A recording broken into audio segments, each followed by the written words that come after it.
As a kid, when I first got into mecha, I often steered towards the cool and powerful looking machines. However, as time went on, I realized that I'm not exactly cut out to pilot the Wing Zero or any other advanced mobile suit. But I could still pilot a more basic machine that, at least in my eyes, is the very definition of an underrated machine. Today, we're taking a look at the RX-75, designation the Guntank.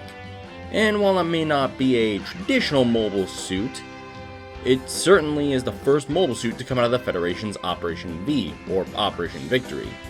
But we're getting ahead of ourselves. Let's start with the beginning as always. The year is Universal Century 0079, and the Principality of Zeon has just started war with the Federation, and are already looking like top dogs. Not only did they debut their first ever mobile suits, the Zaku series, they also performed Operation British, dropping a colony onto the Earth. And although it missed Jabro, their main target, it still caused a lot of damage. However, General Revel, after being captured and subsequently rescued from the Principality of Zeon, gave his famous Zeon is weak speech, and ordered the start of Operation Victory, Operation V for short. The goal of Operation V? Design, test, and mass produce Federation mobile suits to counter Zeon Zaku's. At this point in time, every single Federation engineer has just browned their pants. Their boss literally just ordered them to create, design, test, and deploy mobile suits en masse. A task that took the Principality of Zeon 5 years to complete. However, the Federation actually kinda had a bit of a head start. They had actually captured several Zaku's for testing purposes, as well as modifying some of them to more Federation standards, creating what is known as the Zanny. However, their next job was much more challenging, building and designing a mobile suit from the ground up using Federation tech. Now, no one in the Federation had actually ever designed a mobile suit before, so instead of going with a bipedal war machine like Zeon had done, the Federation went back to what they were good at: tanks. See, the Federation at this point during the 1 Year War was really relying on their ground and air forces to keep Zeon at bay, and while they were doing a dang good job keeping Zeon at a stalemate, they weren't really the end-all be-all.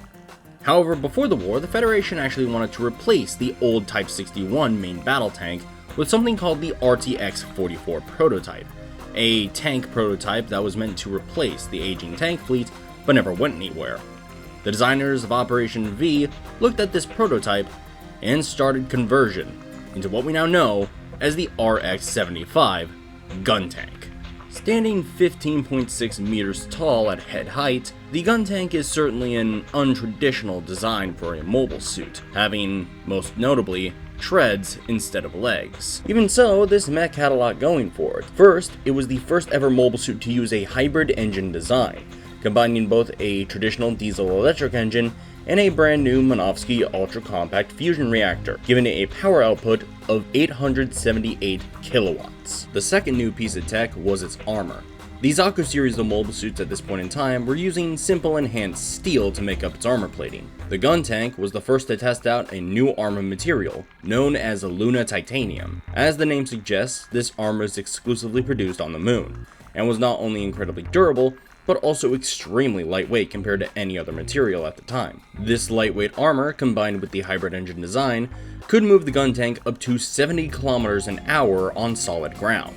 However, even though the design was clearly made for ground combat in mind, the Guntank could operate, for some ungodly reason, in space, having rocket thrusters at the bottom of its base that produced 88,000 kilograms of thrust, allowing it to accelerate up to 1.1 Gs. This is actually an impressive speed for something that doesn't even have a pair of legs. The armament of the Guntank was also rather unique compared to other mobile suits. In its arms were a dual set of 4-tube 40mm BOP missile launchers, which could rapid fire for maximum output of rockets into the field, making it fantastic for an anti-air role. The mobile suit's shoulders, however, housed its most iconic armament, a pair of 120mm recoilless cannons, which were able to fire up to 260 kilometers away, making them fantastic at artillery bombardment and sniping mobile suits at range.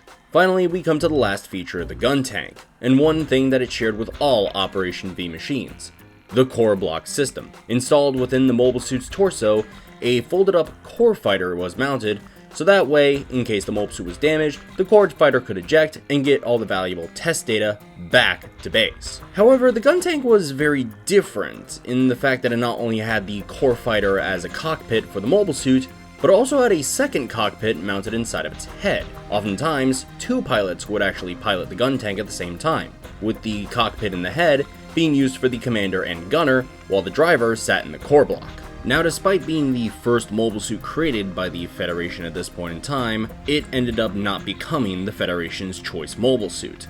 The gun cannon and Gundam had many more capabilities that the Guntank just couldn't match. As such, the Guntank was only produced in a small number, and future models like the Guntank mass production type only received a handful of units. Meanwhile, its brothers would get a lot more attention and other successor units, such as the Jim and Jim Cannon series. However, I cannot in good faith write off the Guntank. As a solid long-range support weapon and the first mobile suit created by the Federation, they did a pretty bang-up job, and overall the Guntank is one of, if not my favorite mobile suits of the early Universal Century. Plus, it's just really fun to push around high-performance Gundams while piloting what is essentially a glorified tank. And that's all I have to say about the Guntank. As always, if you enjoyed this, please like, subscribe, and if you have a sci-fi, mech, weapon, or plane in mind that you want me to cover, leave it in the comments below, and I'll take a look at it.